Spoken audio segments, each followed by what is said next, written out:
We live in some of the oldest mountains in the world. Stolen land, stolen again to create the extraction state. We are real people talking about real things in a real way. This is Appalachian Livin.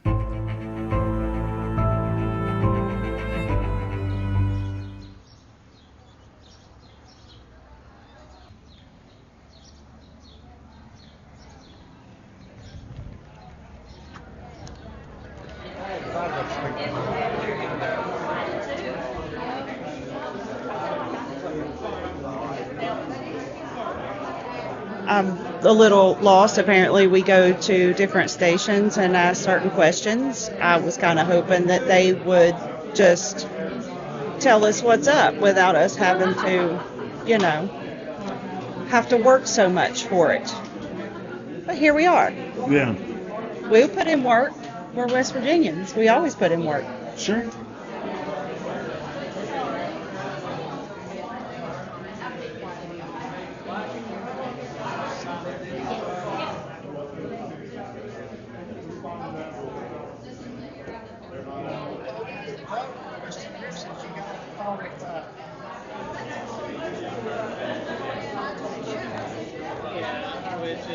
Agree with him.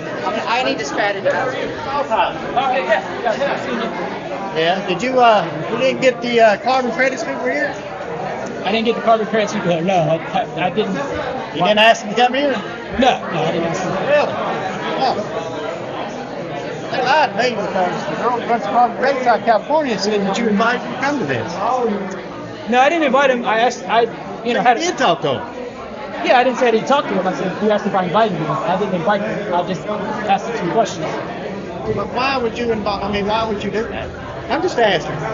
Why would you go out in California and ask them about the carbon credits? Well, I just feel like that's not something that we oversee or regulate. But why did you feel the need to call out? Just explain to me why you called out there, because I've been dealing with it for a while. Sure. No, just for my own personal knowledge, just gain some more information about how that process works and, those kind of issues. And again, I know that wouldn't have nothing to do with this side. What they're doing now. Right. No, I understand that. Again, it's just. But why ask them to come here? I didn't ask her to come here. So she's lying. I never asked her to come here. I had a meeting, and asked if I could ask her some questions, just about, methane projects in general and in, any local ones that they have in their inventory here. But they ain't got no methane selling here since 2021. Pineville's doing it. That's my understanding. Yeah. Did you call Canada? Call Canada? Yeah, out there where they're going to Canada. No. Maybe you should. Okay. Well, I appreciate that. You know what? Good to meet you. Yes, sir. When I first started in the mines, I was a red hat. Then I got my black hat, and it wasn't a couple of years they put me on a mine, learned me how to run a mine. So I've been running a mine ever since 2011. And I've sunk wells. I've seen people come to mines and get mad because we sunk wells. You don't have to mine under somebody to sink a well. You can be within 500 foot of somebody and sink a well. Wyoming two mines within 500 foot of me and my grandmother's property and sunk their well, which means they hit the aquifer. It ain't nothing but a water sink. It's just like coal. It goes up and down, up and down, up and down. That's all it does. It's just like coal. Coal go up, coal go down, coal even out. So it's same ash. It just moves how the earth moves. I'm glad you're saying that because a lot of people don't understand how the water moves. Okay. But that being said, I had, I think his name was Justin White, come down to my house. And we called because one of my neighbors, and it was down below the road from me, he brought me some pictures of his house. He bought a brand new tub. He said it was a brand new tub, maybe a sink. I could be wrong, but I know it's a brand new tub. He showed me a picture of it when he bought it. Wasn't long after that, it was as red as that bee on the wall. So he was within that range right there. He was in the same aquifer. All right. Well, with that being said, our well was sunk. That morning, my grandmother had broke her hip. So she was in the Conference Health in Princeton. That morning, I washed all her clothes, washed all the dishes before I went to go get her from rehab. Went to go get her from rehab and come back and no water. I run out to the pump house and the pump was so hot you couldn't touch it. Man, just pumping air, right? That's all it was doing. So I pulled all the pipes, which was 80, 90 feet deep, by myself. Heavy as hell, yeah. And I pulled them all out, and I changed the foot valve, maybe the foot valve went bad. Put the pipes back down there, and I primed. No. Pulled the pipes back out, the pipe was just as dry as when I put them in there. Called DEP. Told them, I said, I think their well's doing something.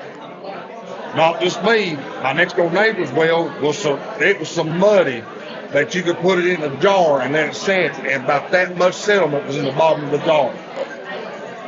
Preacher beside him, because his well his house runs off the well, and his church runs off the same well. Okay. Sunk his well. His well was dry. Everybody's well down through there was either dirty or it was dry. I think that me, that preacher, me and the preacher, and I think one or two others down below me had to get wells drilled. I had to beg a drilling company to come and drill me a well. So my grandmother wouldn't take, quote unquote, but a whore bag. Because she was standing on 1 foot. If not 1 foot, she was laying in the bed, and I was the only one that would give her a bag. Well, Farley Drilling come down, and they charged us right at $95,000 to $10,000 to drill a well. And that was to drill a well. I had to run run pipe all the way through my driveway, all the way through my yard, all the way to my pump house. The submersible pump that's in the well, it's an industrial pump to be able to push water that far. An industrial pump costs anywhere from $500 to $600 or more. I can't pump that out. So me and her had to go get a loan from our bank just to have it, so when they got done drilling, we'd be able to do it. But before all that happened, Tina White had signed off stating that Wyoming 2 had nothing to do with it, which is Alpha Natural Resources. And me and Justin come to the house, and he was nice the whole time. There was a van load of girls from DEP come down and tested their water. Now, they was there so long that they couldn't get water, but when they did get water, when they pulled it up, they put it in little vials and sent it off. Get where I'm going now? Yeah. All right. The last time he come down, me and him got in a fist fight. I told him, I said, I'm going to tell you right now, Dad, you leave this property, or I'm going to mow your ass plumb off here. So what was the fight about? Because he was lying? He come and told me I was a liar. You don't come and tell me I'm a liar. All right. All that water on Indian Creek, I never thought nothing of it. I was like, well, when Cliff's shut down, Cliff's mind that way, whatever. Tell us, maybe they got something to do with it. My uncle worked at mines, my neighbor across the road worked at mines. There were several places in there where they couldn't build a regular overpass. They had to get a big old galvanized pipe. Because of the water. Big enough for a man trip to go through. I mean, where you could stand up and go through it. Because the water was coming in so forceful that a regular overpass couldn't withstand the pressure of that water. Wow. There's been many a night my uncle sat in that mine and had to watch pumps. And his superintendent told him, he said, if one of them pumps shut down, you better start running or that water start hitting you in the back. Isn't that incredible that all that water is down there? Think about it. If I'm not mistaken, Cleveland Cliff shut down in 2018 maybe. All right. Water never started showing up until 21. It is almost 2-hour ride on a rail runner as hard as you can run it to any section from 8 Haulage. And that's on West Pine Road. Think about it. That's not no time. You should not see water right now. It should take a long time. And they mine plumb into McDowell County. All these mines go all underground. Yeah. Wyoming 2 goes all the way behind my house. The banks that DEP had, wrong. They're wrong. They've been behind my house and angled behind the sports club. I hunt that land behind me. I pay a yearly due of $100 a year to hunt that thing. The stink going up that holler was so bad that it could gag a maggot on a meat bag. I was like, what is that smell? I found it. There's water boiling. I'm talking about boiling out of the ground. And it had an oily film going down the creek. I got to sitting on my four-wheeler out here, son. I'm talking about like air, like you cut a air line on an air compressor, and it sat there continuously run. I said, what is that saying? I looked further and searched, and I finally found it. It was a pipe sticking out about that long, a regular half-inch water line, and air was boiling out of it. It was boiling so hard that the briars that didn't have leaves was moving back and forth, back and forth. And that's where that scent was coming from. That's where it's coming from. So that air was being forced out of Wyoming too because the water was filling it up. They had busted out aquifer. And that can't be a regulated mine bin if it's just not. a pipe in the ground. That hose sticking up out of that hole, that is a protection of pack. That's a borehole, is what that is. Okay. They took a core sample right there to see how thick the coal is. So if it was thick enough and the quality of the coal was good enough, then that's the way that they was going to go. But it was. A borehole don't leak air unless you mine under. When you mine under a borehole, you can take a 12-ounce full can of pop and stick it to it, and it'll suck it up just like one of them mail canisters at a post office. Exactly. Yep. That's what it'll do. Wow. These yahoos here are feeding these people full of shit. I know. That's why we're here, is to talk to the people what's really happening to them and say that.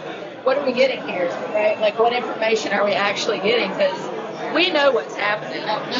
We know what's going on. Yeah. You've informed me more about coal mining and what happens with it just now than any of these people have ever. They're not going to. Because they're not going to. They're not going to inform you because they don't want you to know. So what do you do? Because, that the mine's activities had an impact on all the people around you on their wells, right? They said they weren't liable. The DEP said that the coal mines weren't liable. It's their job to make sure that these mines, and like I said, it's coming from a coal mine. And my mines where I work at, if they get a report of anything, they check it out themselves. They don't call no DEP. They go check that themselves. And if they see, if they look, and they say, well, just on the record, we're close to this area, but just because we're close to this area and we didn't mine under it, that don't mean that we're not a cause. Right? That's because we're not a cause. So we're going to go ahead and take the bite of the bullet. We're going to fix it. That's the way it is.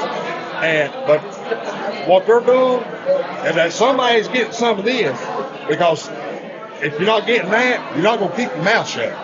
Well, and if you're only allowed as many employees as fines allow you to hire, if you're not finding people and holding them accountable for what they're doing, it's kind of starving out the regulations and the protections, right? I am so grateful that you are a coal miner and you are willing to talk about it, because there's nothing wrong with that. It's like all of us are being impacted by whether we mine coal or not, but we all know that the coal mines are responsible and they're not taking responsibility. And they wouldn't let you get away with that. If you pour oil out in your backyard, I'd be in jail. You'd be in jail. I'd be in jail. Isn't that crazy? Yeah, that is absolutely. And my wife had cleaned her swimming pool out, and she used my pressure cooker, and it was dripping a little bit. I went out there, and there's an oily film in my yard. And you felt away about it, didn't you? You're like, I looked at that, I said, that's oil. Yes. Just like over Cleveland Cliffs. People, they don't know exactly. There is mining equipment under Cleveland. There's 2 long walls under Cleveland Cliffs right now. Right. Or not, they're in it. Scoot batteries, buggies, cleaning solutions.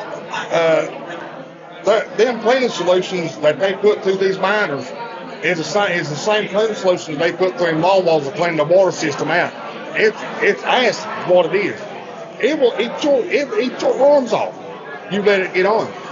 And it states right on there, could cause cancer. Right on the damn stuff. Could cause cancer right on it. Look how many people died on Indian Creek from cancer. Look how many people got sick.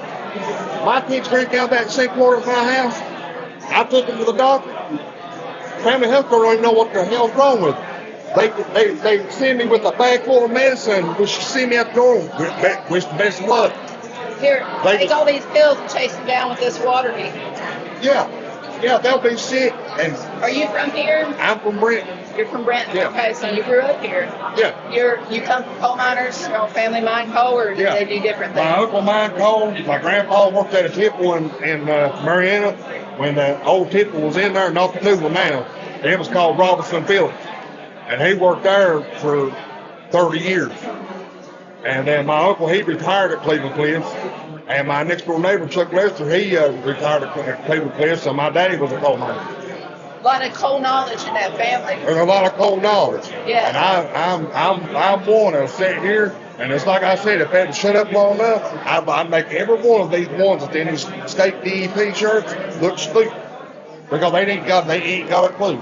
They just going by what hearsay. A lot of these maps is not right. That's the other interesting thing you said about the maps not being right, because the maps, if they're underground, the information's coming from the coal. The maps, the first map that they showed me, and the maps that not Jamie, but that Richard Althouse showed me, there are two different maps, and the one that Richard's got, it fits the picture. They're a whole lot closer than what they said they was. They got right in the middle of my angle towards my property, and then they angled back like in a 90, and they started back. And if you look at that map, and if I was to take you to where that water's coming out and where that air's coming out of that borehole, That makes sense. it matches. You can visualize that path of direction, and it matches. And I told Richard, I said, Richard, the only way that's going to leak air that fast, that quick, is if it was mined over, and it was open.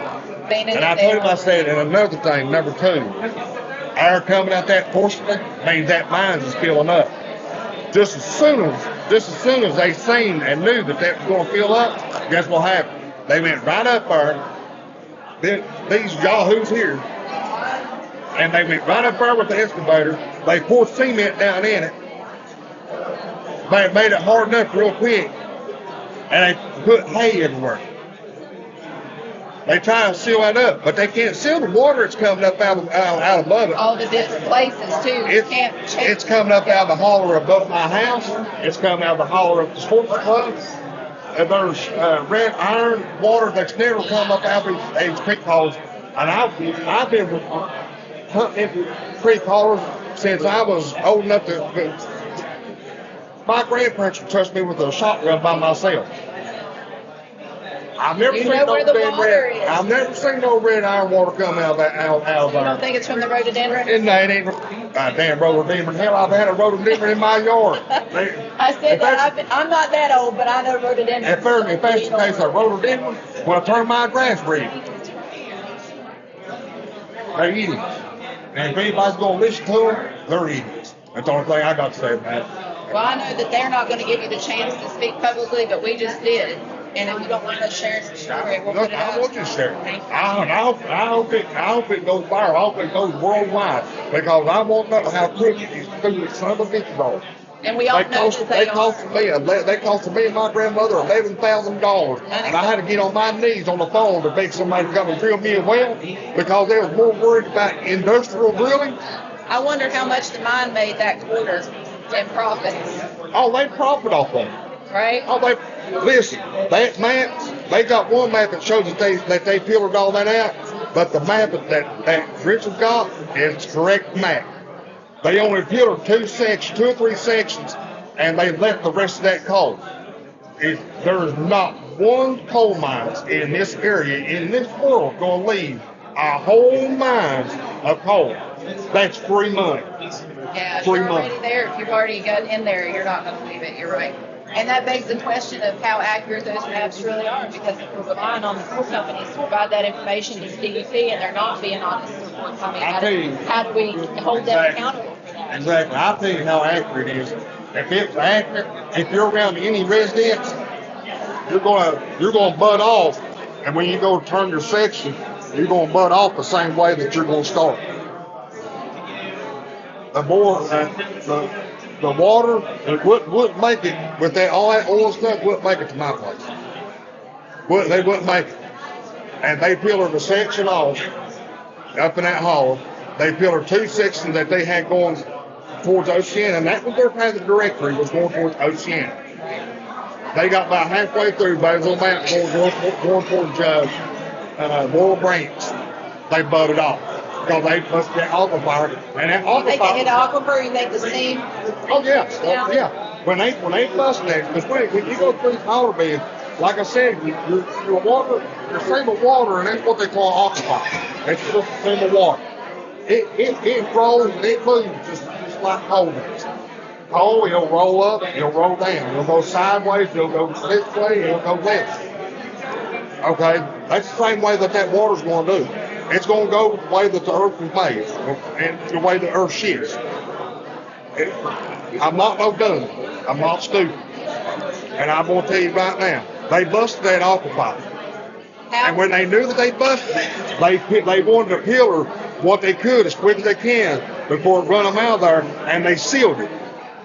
So it wouldn't run them out so they'd be able to get their equipment out. You're not going to leave millions of dollars of coal in a mines and say, oh, it's mined out. It's not mined out. It's not. I know it's not. There's no way that water would have made it to my place. If you pillared it out, that water wouldn't have come through there that quick. And it's bringing oil up in my house. My kids are getting sick. My wife gets sick. It's done killed 2 of my dogs. Let's see what else. I can leave the water hose out there before it goes through my water softener system. I can leave it dripping, and within 15 minutes, I've got oil, silver-looking oil in my yard from that water. I bought a brand new bathtub. It's as red as the stripe on that woman's shirt right there. My shower is just as red as the stripe on that woman's shirt right there. I could put a kettle of water in a kettle, set it on my stove, and it would be, when it starts boiling, it's as red as her shirt. And I'm 40 years old, and I've never, my grandmother cooked on my stove for all my life till she passed. And I'm going to tell you right now, that water was crystal. You can drink out of the sink water. Now my water softener is using more salt than a V10 gasoline engine. I buy 10 to 11 bags of salt every 6 months, and I go through every bag of it. And so you're still trying to kind of filter the water you're using, right? Yeah. And my water softener system can't keep up with it. And it's a $9,000 water system. Brand new, right? And that's because you could put it in. What about the folks that can't? Exactly. Can it? Yeah. But the reason why that they want to do this here, Section A, Section B, Section C, Section D, they don't want to hear nobody's voice because they don't want somebody like me to make them look like a complete dumbass in front of everybody. You're their worst nightmare on us. Right. You can't drink it. No, you can't cook in it. So what are you doing to get water? Richard, our He's helping get water resources to you. And what is he with the DEP? Our Lord God knows the DEP. Is he with the state? They ain't no good. Who is he? He's a neighbor, right? He's just a neighbor helping us out. Yeah. If it wasn't for Jamie and Richard, we would be without water or half for the mile. If you could say one thing to the DEP folks here today, what would it be? Quit lying or do your job.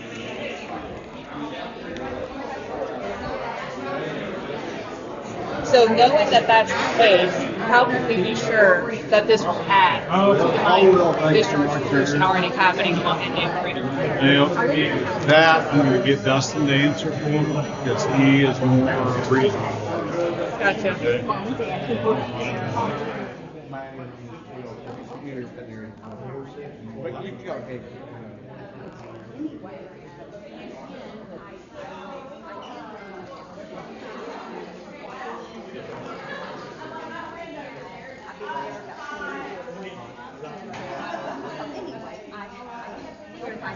What was the question? Then he had to go get somebody else? Yeah, the question was that like yourself, Tom, Lindsay, and others, y'all have been monitoring your streams along and unnamed tributaries along Indian Creek and have consistently seen what?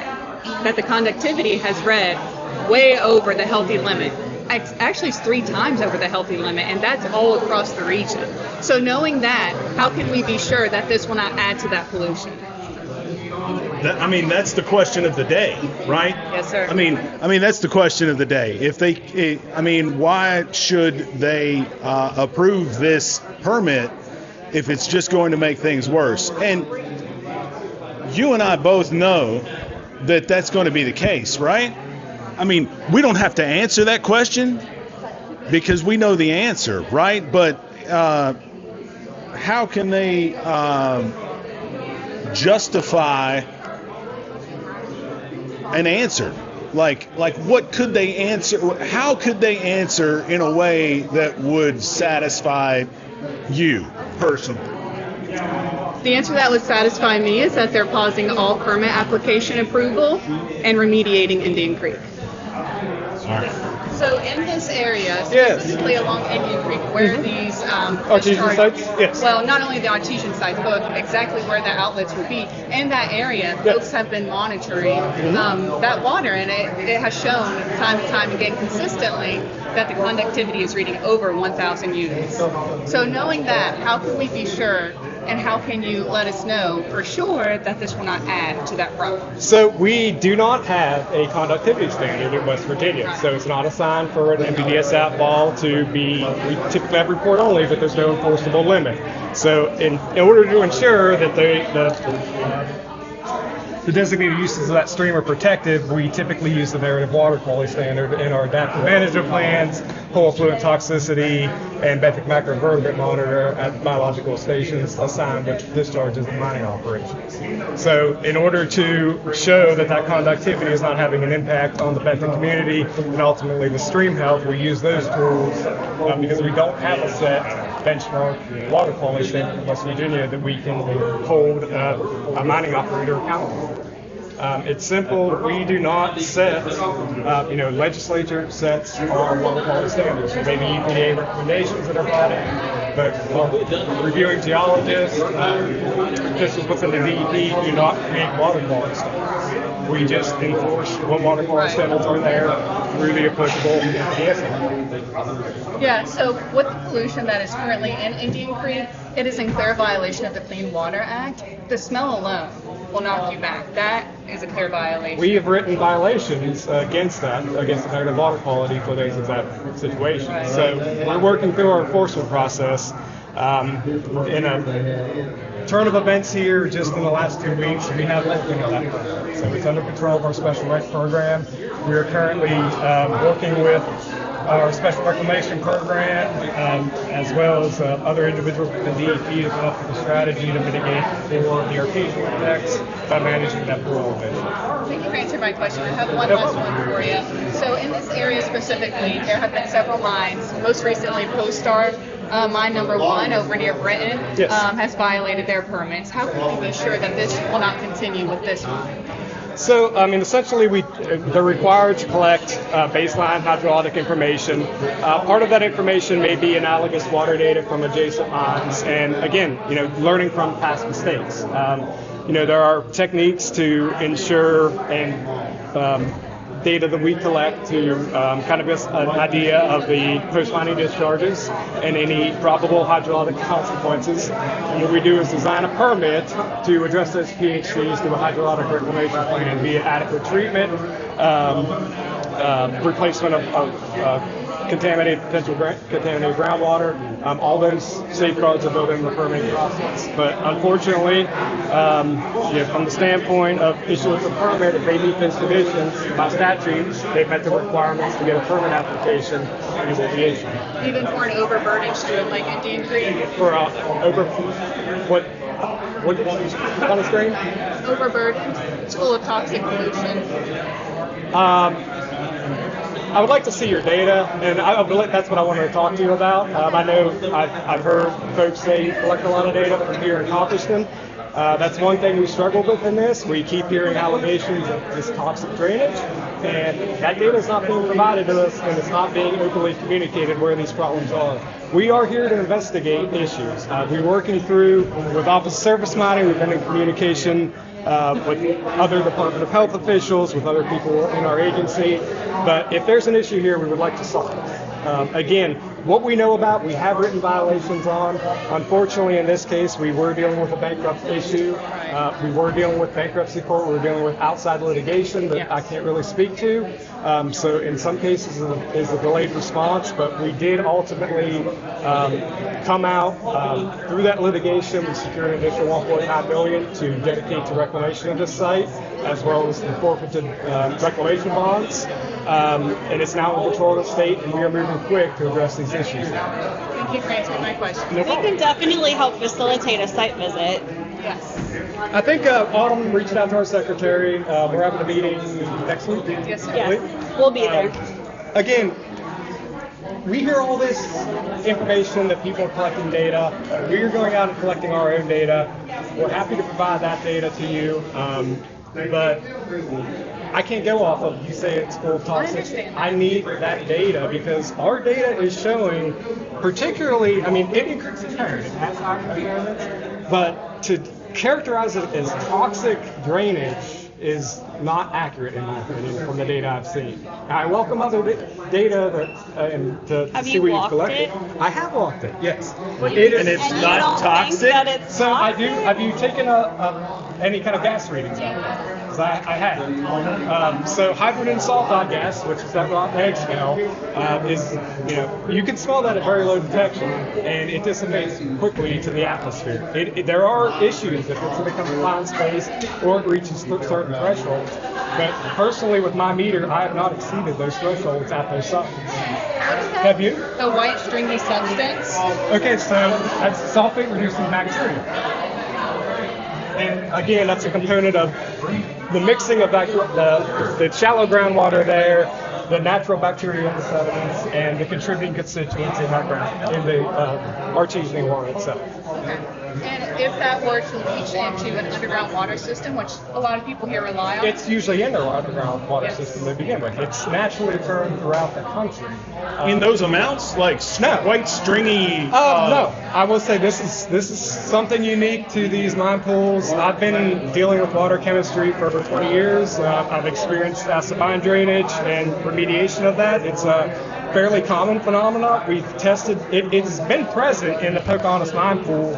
I've got data back to the mid-90s where we've tested sulfate-reducing bacteria and iron-reducing concentration. I will fully admit I've never seen it manifest itself at the surface like that, and that's part of what we're looking at because this is, we have seen it elsewhere, similar geology typically, but I've actually seen it not even related to this in this county here recently. So, I mean, something there, again, that bacteria thrive on the constituents of the water. The water may be in compliance. It doesn't take much of that substance to start this whole process. So, I mean, the water itself may meet water quality standards. It may not be contributing to degraded issues in that stream, but this biological process. Wildlife all dying then. We've heard reports of wildlife dying. I cannot verify that. No, we've asked many people. We've heard chickens dying. We asked if there was a carcass that could be sampled. Yeah. We've heard deer.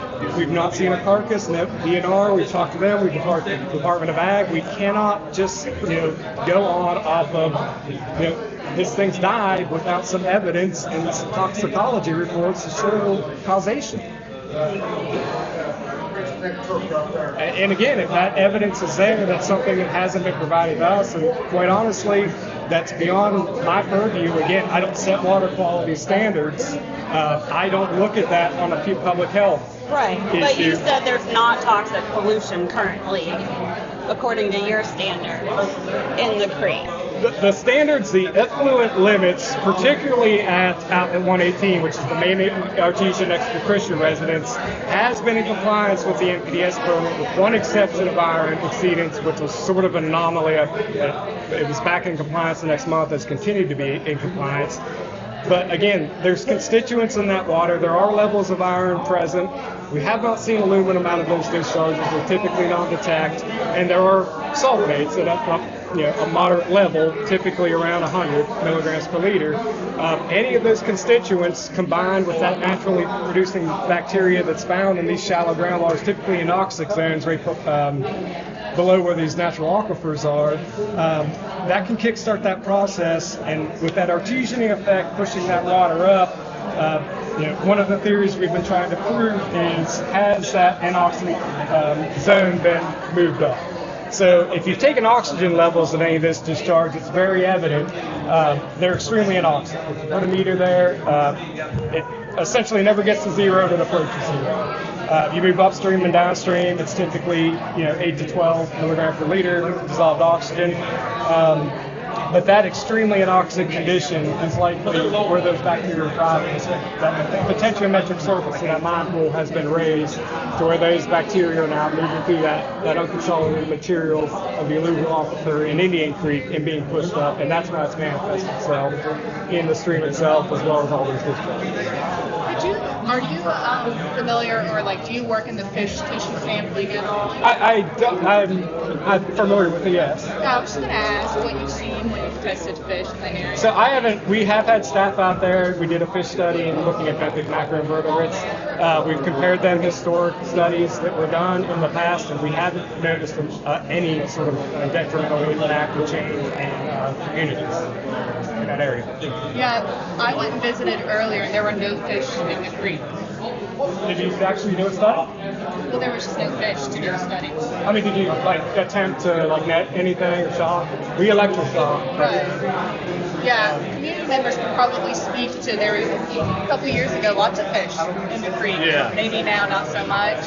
Again, there was a fish study done by DNR. They completed that. I do not have the exact details of the dates of when that happened. It was it did predate any of these discharges coming in.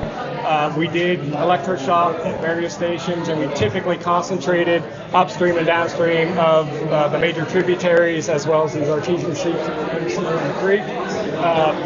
So we were concentrating, looking to see if those seepage had any impact on that benthic community. And what we found when I personally visited, when our biologists were collecting there, is, I would call it teeming with benthic life. Every net we sampled had a wide variety of good water quality indicators. Yeah, thank you so much for answering. And we are continuing to investigate. So again, obviously conditions change with exposure rates. So this is something that we're continuing to look into. And again, I appreciate it if you do have data to the contrary or some of your samples. I would love to take a look at that. If you can provide it, I don't know if you're going to be at the meeting next week, but provide it to Autumn. That would be a great time to do that. Sounds like a plan. Thank you very much. Yeah, thank you. All right. So to sort of summarize what I understood to be correct here, is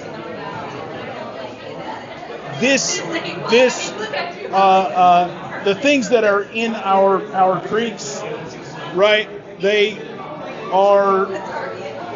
It's within what is allowed, according to legislation. And again, I'm not saying everything in the creek is meeting. Okay, so there are different water quality standards for different designated uses in the stream. When we look at a mining permit, we have an associated clean water permit through the Natural Pollutant Discharge Elimination NPDES system. And you can think of that as like a diet for your watershed. So we know a numeric standard we're trying to hit in that creek. We need to preserve that to preserve its designated use, be it recreation, be it drinking water. Those have numeric numbers associated with it. When you take a look at that diet, say with me, maybe I lose a little weight, obviously you need to reduce the amount of stuff going in there to do that. So when we assign effluent limits to an outlet, that number to protect that designated use is assigned at a lower rate based on flow concentrations and based on the number of outfalls in that watershed, that the assimilative capacity or the ability of that stream to handle that waste load is preserved. Now, Indian Creek it is impaired. It does not meet all its designated uses. There are biological impairments. There are fecal coliform bacteria, which is basically raw sewage. And there are iron contaminants that have been identified now for decades. So predating these discharges, it had some issues to begin with. But just because it has some issues is not necessarily a reason to deny a Clean Water Act permit, but we need to make sure those clean water permits are held to a standard that those discharges won't do any degradation of that stream, so they won't make that stream worse. And typically when you have a assigned load allocation in that creek, so let's look at that as a pizza, and these outlets will get a slice of that pizza, but they typically won't have the whole pizza divvied up between them. There's some margin of error. Does that make sense? Like if all of these come together, it's not going to form a whole pizza right here. You're probably only going to have like 3/4 of a pizza. There's a factor of safety taken in because we don't want to assign outfalls, pollutant loads to each of these outlets that may get us to a point where we can't handle that pollutant load in the stream. Right. Does that make sense? Yeah. But I mean, there are issues in Indian Creek, and that's nobody's denying that. It's just our task is to see if those issues are resulting from the mining operations themselves, and that's where hydraulic studies have come in with actually sampling the pools, sampling the outfalls, and to see if there's any correlation or mixing. In some cases, we have written violations, we've written imminent harm violations where we can identify those ties. Right. Like there have been direct impacts where we've taken enforcement action immediately because we knew the water in the underground mine pool matched the water coming out of the ground. We can do that through a geochemical analysis and come up to that conclusion. The layman, and I'm a layman. Gotcha. Yeah. Okay. I come from a long line of coal miners. Okay. All right. But I am not a coal miner. I'm a videographer and production radio. I'm actually an instructor here in town. Nice. But as the layman looking at this, I see the same colors and flavors coming out through leaching in the ground all over this county, right? Yes. The same looking water, the same colors, the same smell. Can you explain that to me in layman's terms and explain why that is okay? Because I've seen it at Twin Falls State Park. I've seen it 3 different places in Twin Falls State Park. Black Falls. I've seen it at the falls. I've seen behind. There's a section there you're not supposed to go. I went anyway. That's Cabin Creek. Right? Okay, it's a cesspool back in there. It's next to the golf course, actually, is what I'm talking about. I've seen it leaching out of the rocks. There's a steady stream out in Copperston that is white and I've talked to a few individuals about the Copperston issue. Yeah. That has not been reported to us previously. Okay. I do intend to take a look at that. But Do you want to see some video? Yeah, I would. But to answer your question here on why this is uniform, particularly at Twin Falls. So Twin Falls is an interesting situation there. And you actually just use the exact words of why this is occurring. It's leaching out of the ground. Yeah. So everything that's occurring here is a product of the lithology or the geology here. The constituents of the sedimentary rocks. Okay. Now, mining, obviously, it exposes fresh faces. So it increases the rate at which you'll see those constituents leach out of the rock. And we're talking iron, we're talking manganese, we're talking aluminum, in some cases arsenic. These are all, contained within your sandstones, within your shales, within your limestone beds, within the New River Formation. Down here, all the way up, I live in Fayette County. We have very similar geology, very similar mining methods going on up there. It's a product of that New River Formation. At Twin Falls, that aquifer there, so you have a coal seam that was unmined, the Sewell coal seam. The active mining. Are you sure it's unmined? Yes, I am sure. And the reason I say that is because there was an extensive drilling project that was conducted in that exact area where those discharges are known to occur in Black Fork at the lower falls there. U.S. Steel actually did an extensive drilling program back there, and I have personally looked at all those core. And U.S. Steel was a long time ago. That's correct. Right. But it was I'm talking about 1978 when the study was completed. Oh, right. Well, I'm talking recently. I've been told that there, folks snuck in there and mined the seam up in that area, and then bugged out. Okay. That's what I've been told. How did they enter that seam, sir? From the back end. So it's underground. It does outcrop, but I mean, do you have evidence? That's a pretty strong allegation that they've snuck in, dug the coal. That's just what I've heard. I'm asking questions because this is what I'm here for. Okay, right? well, but I would say I have to ask questions about what I have heard, and I'm telling you that it is just hearsay. Okay. So, I have no solid proof. This is what I've been told. Okay. Right. That's all I can. I got you. To be, and I'm not trying to. I know, but like when I hear that, that's I need evidence again, like a hole in the ground, where they dug out to access that coal. We do know where the mining has occurred in an adjacent underground mining has occurred in that park. The elevations at which that mining occurred. So the situation with Indian Creek and the big mine pool at mine 50 is the way that's structured. How that large hydrostatic head pressure.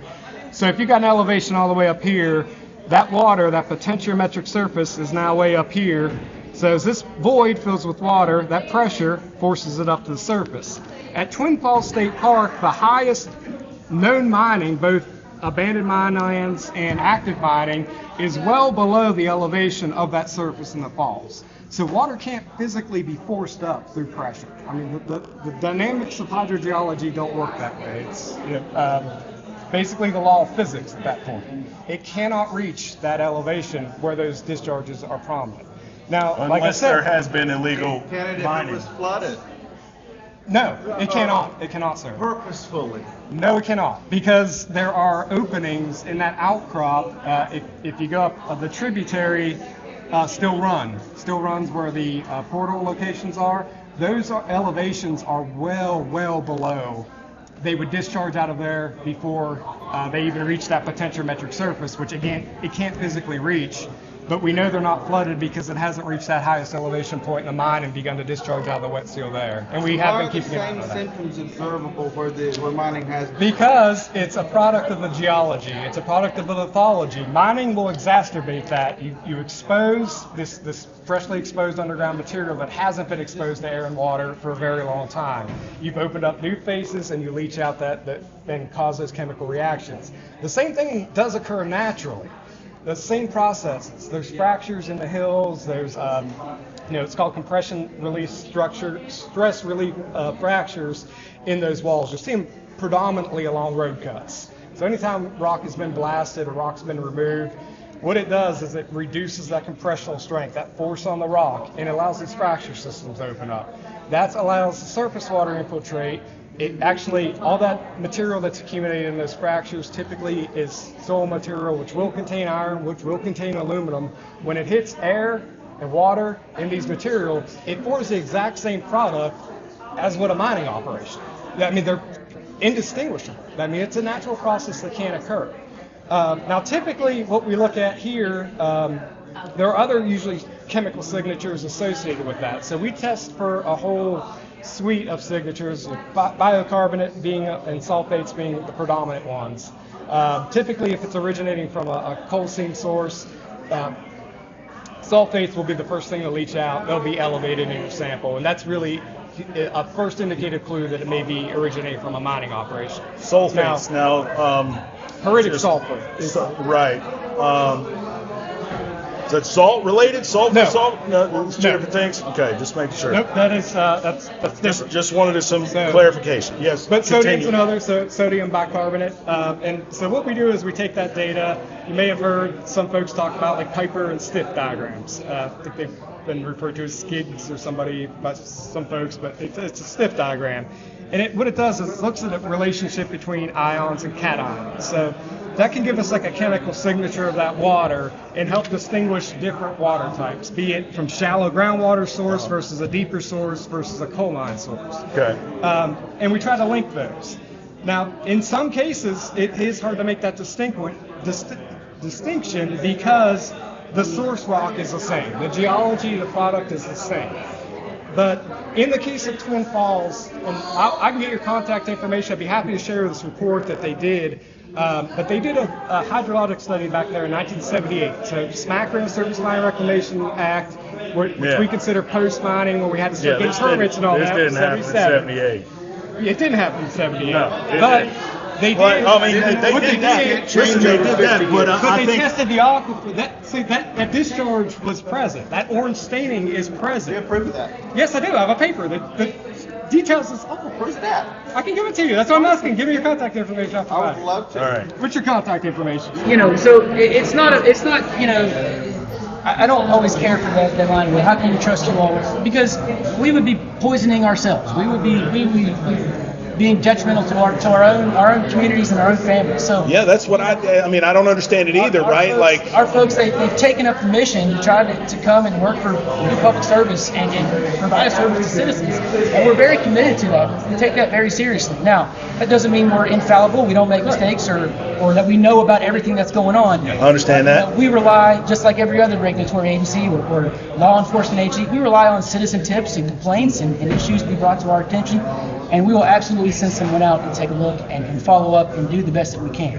Okay. Now, I hope that citizens can understand and appreciate that while we want to fix every problem that we come across, we do have limitations. We like I said, we're a regulatory agency. We have to go by state code, what's passed by the legislature, and those kind of things. And follow those procedures. Yeah. And so we will do everything in our power to follow those rules and regulations and to provide exemplary service to our citizens.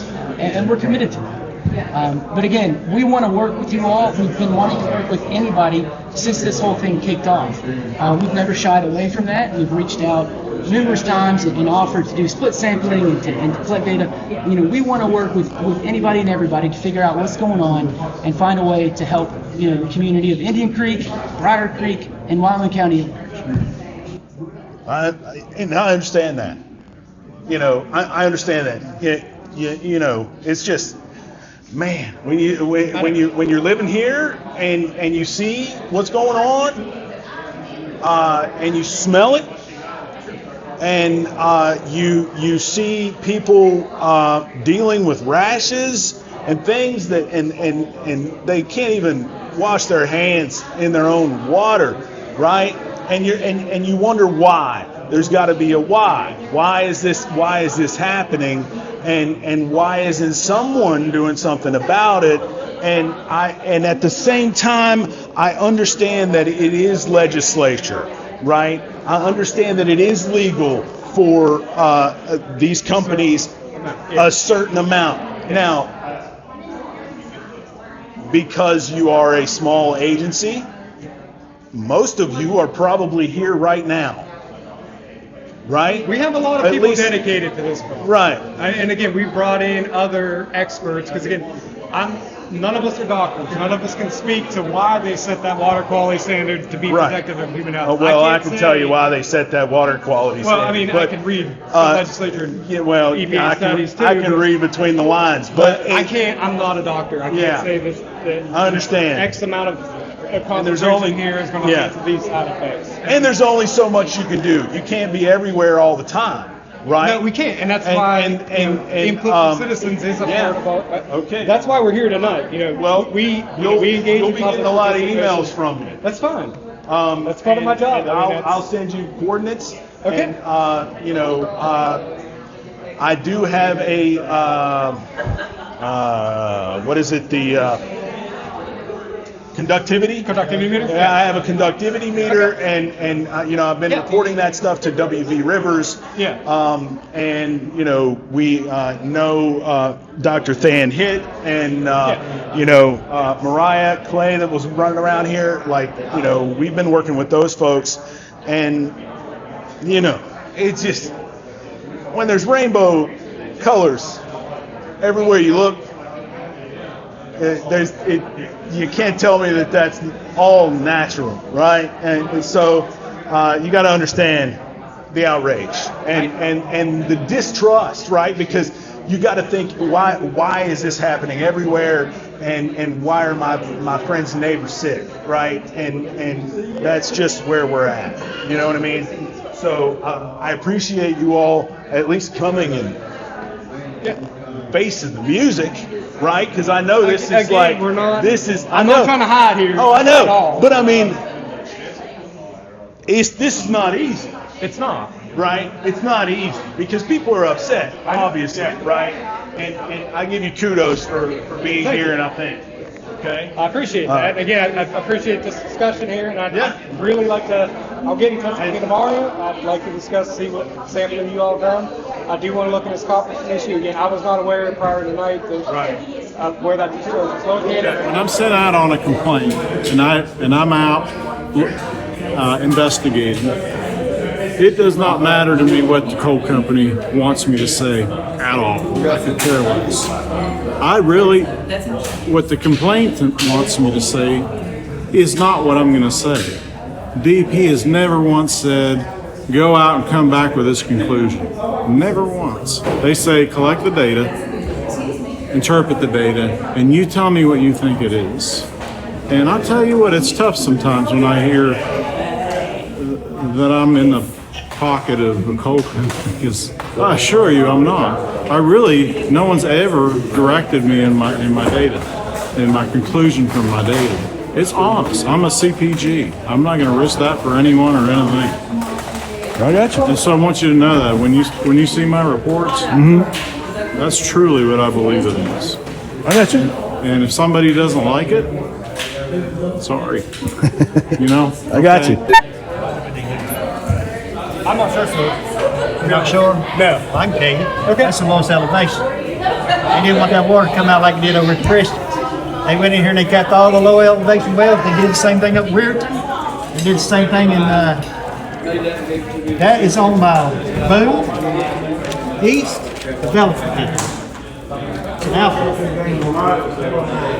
And actually it's for property and stuff, so my lawyer's just kind of curious why they would be buying wells in Canada, plugging them. But they didn't, and your engineer said, well, they were going to mine in here, but why didn't they do all these things? Why did they just do the low elevation? Well, these are protection zones, so this is first mining only, so they can actually design it to leave that pillar and not mine through. This would be second mining, so they're likely going to rob those pillars in that area, which would need to facilitate happening, but I don't know the answer to that. I'll have to look at the And you elevation said search. that, you told me that Pineville was owned by Pineville. That's not true. It's been sold. It's been dissolved. This part of New Richmond was sold to a company called SASG. My lawyers are saying this, Alpha's already in there working. They're already in Pinnacle Mines working. I can't speak to any of the bankruptcy litigation. It's not bankruptcy. It's over. Not to my knowledge, it's not, sir. But I mean, there's still underlines here. But yeah, Pinnacle, as far as our permit goes, is Pinnacle LLC. They are the owners, they're responsible party up until 2 weeks ago when we forfeited that permit. So you. Did they forfeit this permit too? 52, No. 51? No. That was Alpha. So who are you going to give that permit to? It's under control of the state of West Virginia. Hey, who's going to get it though? Somebody's going to get it. No. Somebody's gonna apply for a new permit in this area then? We are under reclamation works right now. Who's doing it? It's our special reclamation group, internal West Virginia DEP. We will be contracting out some of those reclamation activities, but So nobody will ever be able to go back in here and mine this winter? everything will be sealed. Stage one is getting these shafts secured and fully sealed, as well as dealing with the management And that barrier, of that pool. that barrier is still here, as far as you know. That's correct, sir. Well, how's it coming out in the creeks behind my house now? We've discussed this, sir. You're not gonna discuss it now? Huh? You can't discuss it now? No, I'm not. I mean, you're saying it's coming from the source. We've had this discussion several But you're times. saying it's coming from the source. I'm saying it's coming from. My hydraulics in there, that says no way it can happen. Can I speak to your hydraulics? Well, I lost. Okay, all right, then we'll handle that. But you don't know why they just kept these 3 low-lying wells. No, I don't, sir. I can Did you ask. know they had done it? No, I didn't. I don't review. Well, wouldn't y'all know this before you give out permits? We haven't given out the permit yet. This is what they're asking to do, so we haven't issued that So permit. you're relying on a resident coming here and telling you what they did. Yes, that's the purpose of these public. That's Exact fine. purpose Okay, of that's these not public just meetings. asking, man. Oh no, I'm If sorry. you want to know something, call me. Because I know exactly what you're doing. Okay. Yeah, I mean that's actually is the purpose of these public meetings, to engage the public, and if they have But see, information out there that listen, you're we right don't behind know. Rory, right? So when they have to do that pollution, and they're going to self-check themselves every 2 weeks, right?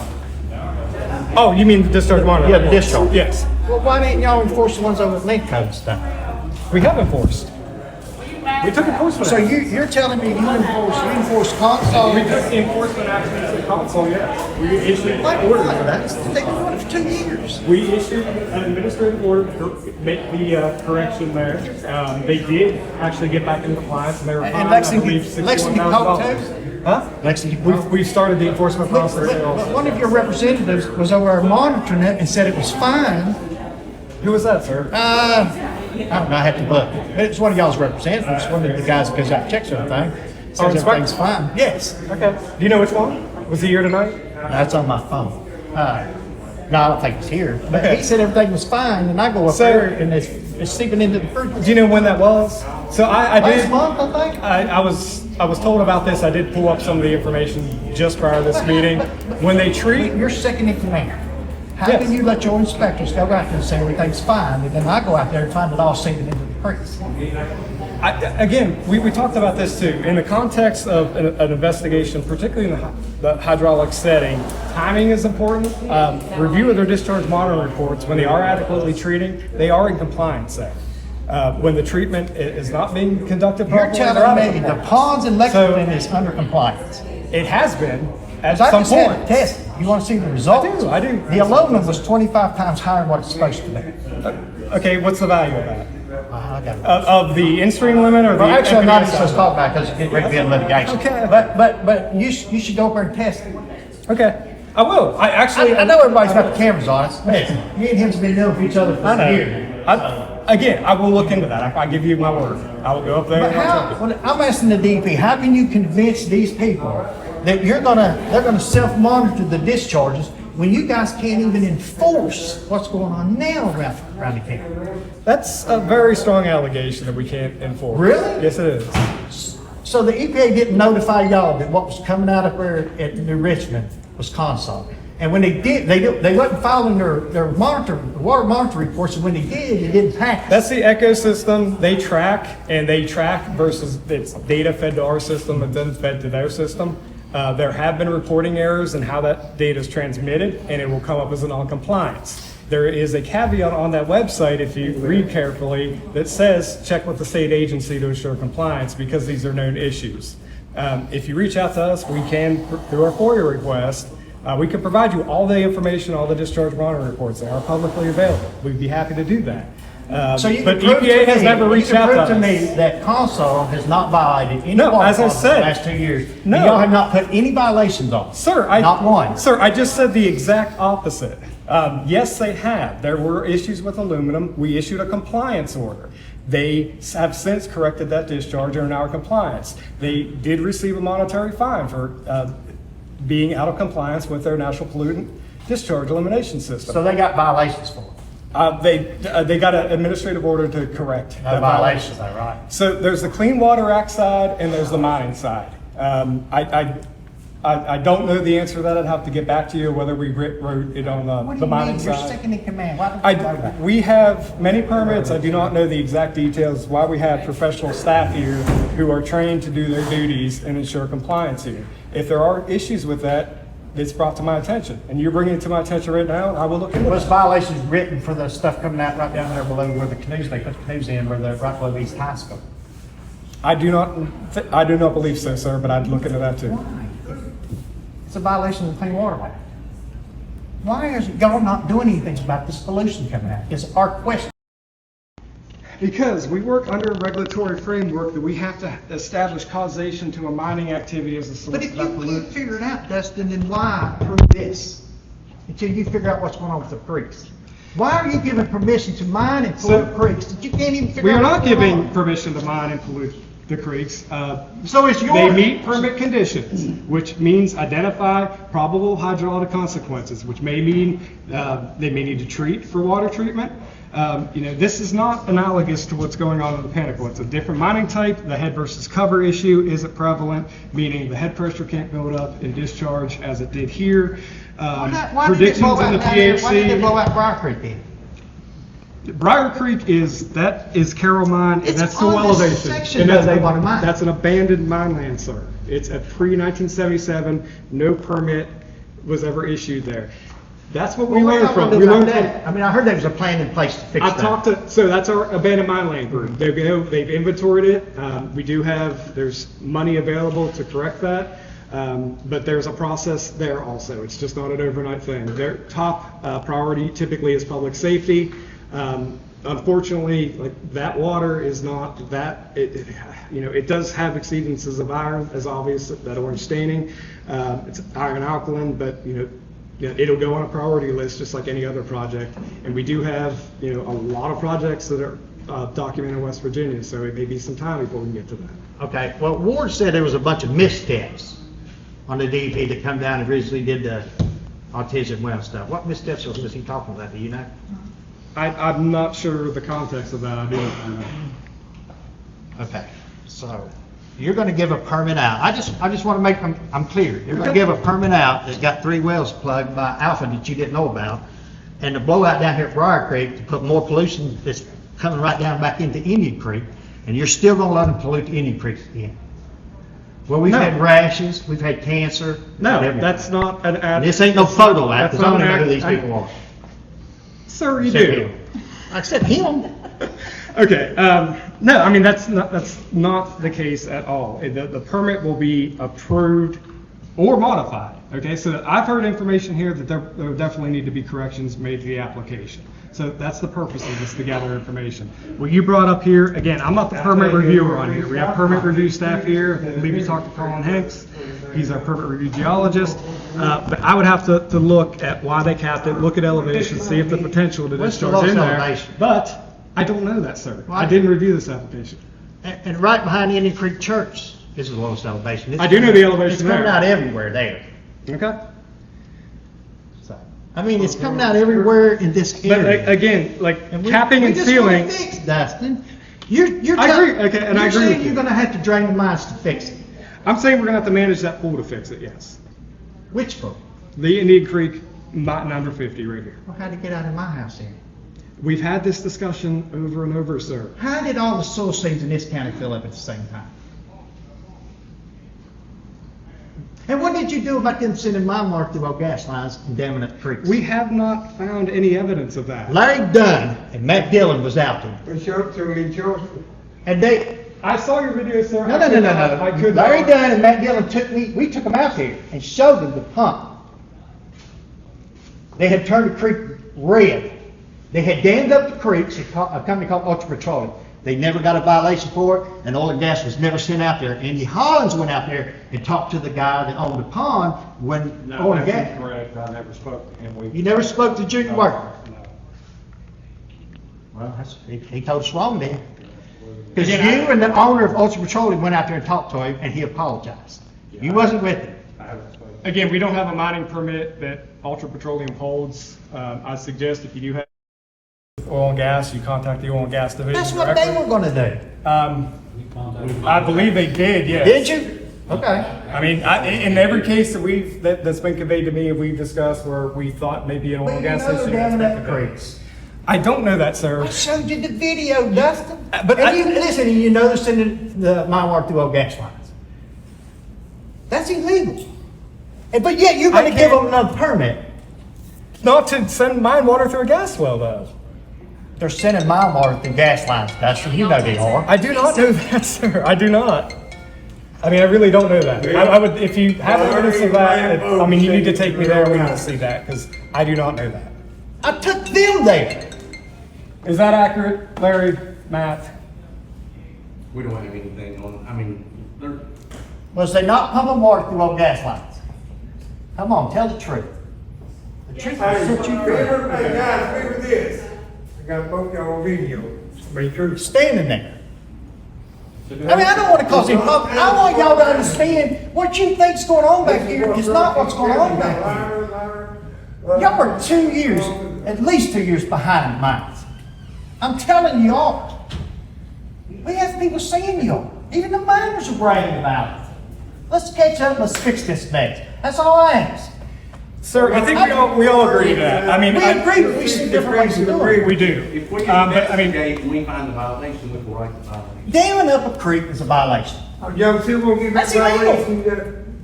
Again, you expressed that to the cabinet secretary. I believe he asked time to talk with oil and gas. That meeting was supposed to be just me and him, and you and Rory was in it. That meeting was supposed to be me and him. Every time I brought up carbon credits, you guys got nervous. I don't do anything with carbon credits. Anything. That's what's going on with Rebecca. That is. I have nothing to do with carbon credits. I don't have any discussions about carbon credits. He knows what's going on because he called. Where y'all see them flyers? You begged her to come out here. All right. So again, the purpose of this conference is to discuss this. If you've got specifics on this I project, waited till everybody left and I spoke my piece. I got you. I appreciate I that. have nothing against any of y'all. I wish you well. I just want you to understand what's going on back here.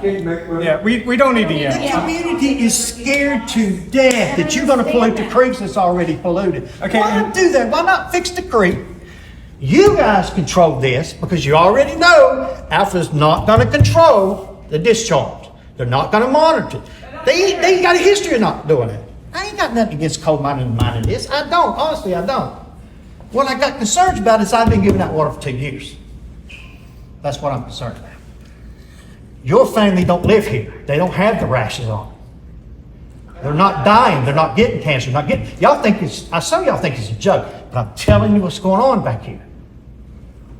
If you don't think so, go down there and get you a bottle of water out of that artesian well and drink it. No one thinks this is a joke. Why would you tell people that it's rhododendrons causing all That's not what I said. I said that, sir. I will explain that, okay? And we You try to need explain to that because that's what the people hear. No, I did not I can attribute send you the conditions I you're can send you the seeing. response that we sent to. Yeah. to And again, I'll own that. We didn't say that there was a direct cause. He passed that complaint on to me. I sat actually.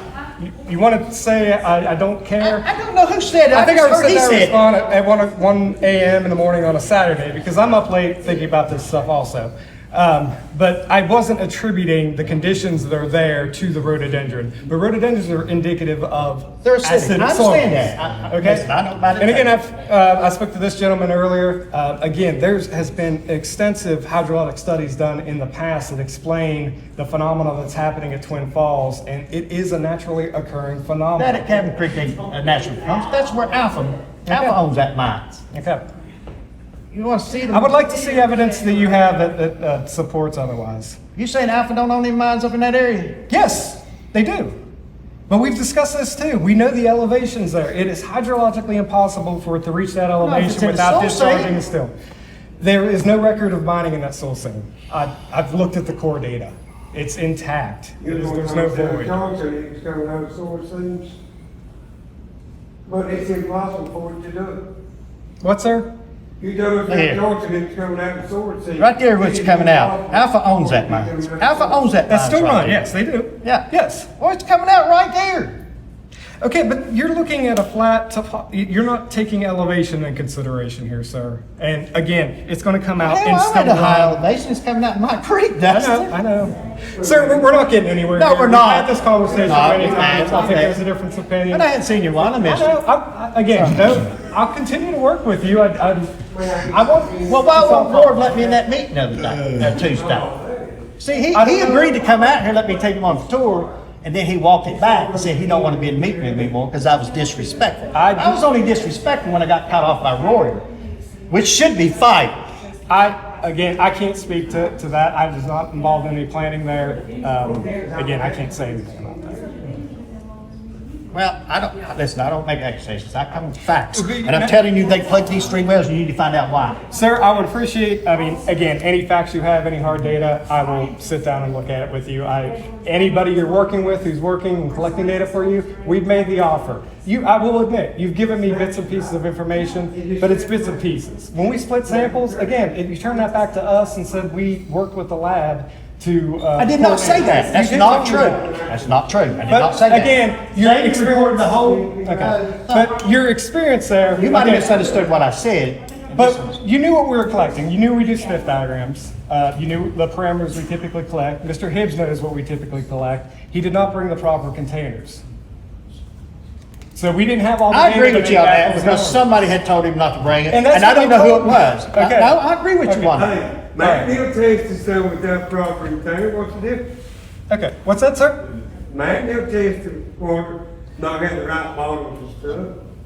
What's the difference? He said Matt and them tested. McNeil tested for water one time. He had right container, but they tested you. Our staff are properly trained to collect water samples and follow protocol. And the ice deal. I got to get on these ice deal. What's the deal about the ice? Tell everybody, because y'all Facebook Live. So, typically, our staff will use 2 separate coolers, right? They'll take the dry bottles in one cooler, go out, collect a sample, and then bring it back to the car and put it in the ice sample. When we take it to the lab, they take the temperature, the lab does, and they certify what the temperature is when they receive it. All the samples that we submitted to the lab will the sheets verify. We do put it on ice, yeah, and the lab will verify. Danny's a witness to that. Said that didn't happen. When I asked you about that and via email, why was that not something that you cleared up via email? Why is that something that you're waiting to address right now?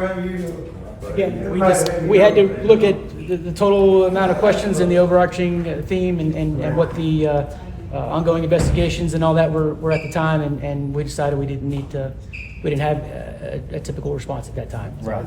So y'all investigation is done when it comes to county? No, it's not done, sir. Where do you get the impression that we're done? Well, I thought you said that this was already in the abandoned landmines. And all That doesn't crap. solve an issue. Again, we are But looking that opens actively federal manage- funds to fix that mess, right? No, it does not. That's not federal money to do that. But how are we gonna fix it, Dustin? Tell me how we gonna fix it. We are in the fast-moving early stages of developing a mitigation plan to control that pool, which involves any off-site impacts that individuals experience in that area. So they're not gonna drill any holes in this area to relieve the pressure? That may be a possibility. May I ask a question? Yes, sir. So, the normal course of action, if there is a violation by a mine, is that you would issue some kind of citation, and if it's not fixed, they'll be issued a fine. Is that correct? They'll be issued. What's the normal process? So we go out there, we observe a violation of a permit condition. They write the violation. That violation is then assessed. It's typically severity of that violation, operator negligence, all that's taken into account. So there's a formulaic system in place to calculate a penalty. There is administrative processes that follow after that. So a company may challenge that. We may have assessment hearings. But ultimately, there may be a penalty associated, but the underlying violation, the responsibility of the applicant to correct that or abate that violation. So that process is running simultaneously. If they fail to do that, we escalate our enforcement action. Typically, that will involve a cessation order, shutting down the operation. We can take it further than that if it's a repeated offense. If there's a pattern of violations, we have a separate process to go through, show cause and why your permit should not be suspended or revoked. So again, it's not but it's not, you know, everybody thinks we come in, you know, we have the authority, guns ablazing, shut it down. We have to follow our administrative and legislative process. If we mess up anywhere in that, you know, in that process, that violation will easily be vacated. They'll take us to what's called our surface mine board. It's typically where our violations or permit decisions are adjudicated. And if we mess up that process or we don't hit certain timeframes, we didn't give them proper due notice, that violation, you know, usually goes away because we didn't follow our procedures. So it's really important in this whole process that we follow what's in our rules and regulations to the T, so that we can continue. You know, I agree.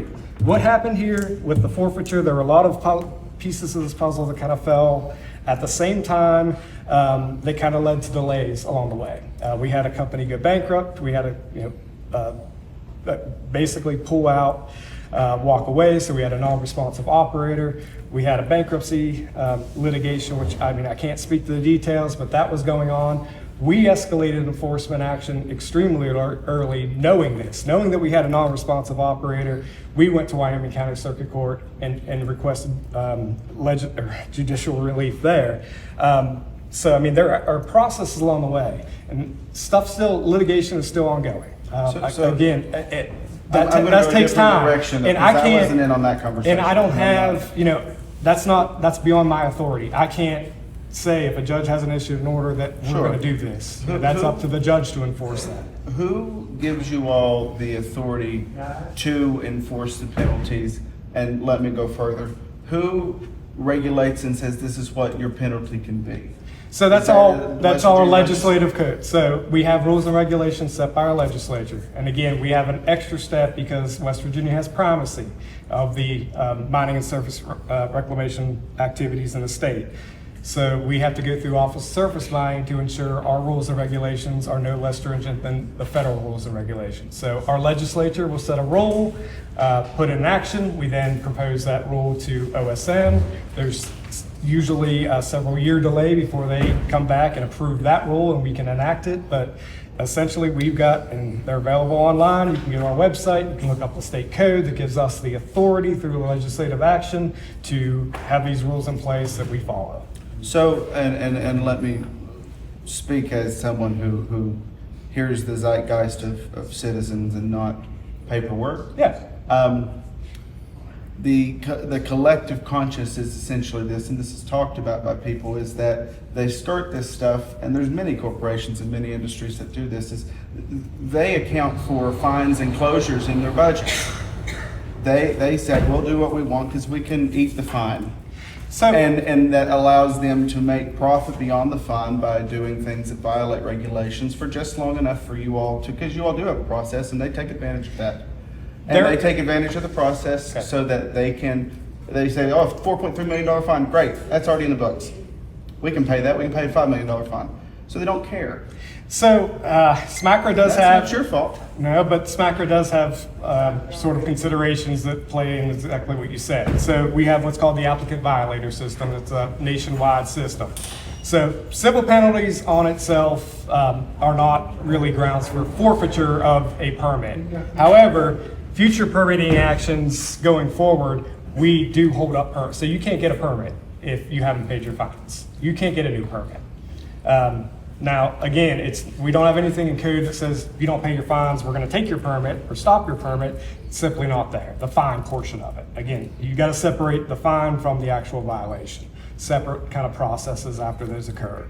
But, legally and statutorily, we can put that penalty. So if a company such as this would want to expand and they haven't abated penalties, in West Virginia and adjacent states they're operating in, that applicant violator system is designed to track bad actors and prevent them from spreading out through the country and they do exactly what you say, expanding and keep going. So yes, they're still maybe operating under that permit, but it gives our inspection staff a closer focus on that one task rather than have that issue spread out, as you said, and just budget it in and continue operations. So how could you all have the jurisdiction to end or take permits? And would you even want that? So again, we just did that in this case. This not the mine we're here to discuss, but the adjacent mine pool, Pinnacle Mining Company, mine number 50, old US Steel mine here, that went through that exact process. So again, we had a non-responsive operator. They didn't abate violations. They went through the process. We had litigation. Ultimately, 2 weeks ago, we did forfeit those permits. We have a group in West Virginia called our Special Reclamation Group. There's a tax on coal that funds the Special Reclamation Fund. There are penal bonds and reclamation bonds associated with these permits that the applicant forfeits. We take control of that. We use that money in conjunction with our Special Reclamation Fund to achieve reclamation, and we do that through the state. So that's on us now to So nobody will ever be able to mine Pinnacle mines again? I can't say ever. I mean, I can't speak to what's going to happen in the future. But I mean, I have no. This is longwall mine, so I know, but they were still going have into, the ribs that They left. were going into Very unlikely They were that's going been into in court. the The DEP was saying that they were going to give it to a third party. Who's the third party? I can't speak to any litigation. I'm not a party of that. I don't attend those hearings, so I don't know who that third party is, or if there is a third party. I can't speak to that. And one more question. Yes, sir. Again, why would you let somebody put pollution in the creek that you know the DEP's already cited it to be polluted? By your own record. So, again, because if streams go people need to know this. I know. Really, they do. And that is common. You know, that I agree. I think we should be open in how we present By to the your public. own So- testing and your own reports that. So what happens if you're impaired? If the stream has impairment, isn't meeting designated use, you go through your 3D list. It's identified as impaired for certain parameters. When you issue a clean water permit, when you issue the MPS permit, that's taken into consideration. So that TMDL is developed, total maximum daily load. It's essentially a diet for that watershed. So, you know, if you're overweight and you need to reduce your calories to get back into physical shape, which I'm not, you know, obviously you you're should go canoe my creek. I love canoeing. I'd be on the gorge right now, but I'm here with you, man. So. Listen, Dusty. Yes. My concern is to. But I'll I understand. finish up Yeah, so- go ahead and explain to the cameras why you're doing it, because they need to know. The people needs to know in any creek. Again, what we're trying to do is not degrade or not cause additional impairments while hopefully reducing the impacts to where that stream can recover. But just like a diet, you know, you don't stop eating. That's not good. You know, it's like giving a drunk man beer. We establish a load that stream can assimilate and ultimately hopefully recover that stream out. And then through that diet, you get waste load allocations through that outlet, which is just a small portion of that. And typically, you know, one permit may get a bigger bite of that apple, and future permitting actions in that area that add outlets will get a smaller piece until that load allocation is very strict, and it makes it more difficult to obtain a Clean Water Act permit. But I mean, those are considerations. Just because it's impaired doesn't automatically stop the issuance of a clean water permit. But it is taken into account when we set affluent limits. So would they guarantee that we can independently test this? I mean, if you want to independently test it, The drainage they're going to put into the creek, can we independently test it? I mean, you're more than welcome to go the outfall along the creek. It's No, where they're going to discharge it into the creeks. How are they going to discharge it? They'll discharge through an approved outlet. They're just going to drill a hole and pump it into the creeks, or they're going to use old gas lines? Come on now, guys. If they use a gas line, please. I mean, if you, I couldn't You tell seen from the your, video. I ain't couldn't gonna tell show from you. your video. Yeah. I couldn't come make it out. I couldn't. I honestly couldn't. I couldn't locate that. I've not seen that personally. You might not make it out, but man, Larry's seen it. I mean, again, I'm more than willing. If you've seen that happening, please reach out. I'll come. I'll make a personal drive down there. I'll take it. Oh, they're not doing it now because they got caught. They done cleaned up the creeks and everything. So who was pumping? The gas company was moving? Ultra Petroleum was going down to Ghost Rider's shaft. That's why them water lines are coming out. Pumping it into a truck, taking it up here on Road Fork 52, and sealing them, capping them wells and drilling the gas wells. You know that's water lines coming out of that shaft. Those shafts have been water. They wasn't there last April or April before last because the guys up there mushroom said they didn't see it. Somebody was pumping water out there. Again, I have no proof that anybody's been pumping water out there. You don't see them water lines coming out of that shaft? I've seen, there's lines. Why up would you there. put water lines in the shaft for? There's water in that shaft. There was drought. It was a drought. Virginia Tech come in here, looked around Raccoon Hollow. She said, somebody bust off the fire here. Okay. They couldn't get the water out of the creeks of Raccoon Hollow, so they were going up to Ghost Riders, putting it in tanker trucks and taking it up there and capping the waves. And again, I mean, there are processes where they can extract water from the creek. I mean, water would Not draw out of from a the mine shaft. Typically not. That's why the but I water's don't not have- mashing. They was mixing the mine water. I have no tangible proof But if that my that has water occurred. is mine water and they're pouring it down the creek, they mixing mine water. If my water come down my kitchen well, Your water. it's mine water. Your water. If they pour down there and they pour that out of that creek, that's mixing mine water. If they're drilling wells and shafts, but we took I mean, Larry, they'll I make- took- make we up took water for Larry- drilling, We yes. took Larry Right. down up there to where they're drilling that shaft. So, And there was a hole drilled that had been covered up. yeah. We showed it to Larry Matt, did we not, Matt? We reported that to Oil and Gas. I know, that's what I'm saying. So we know what's going on back in these woods.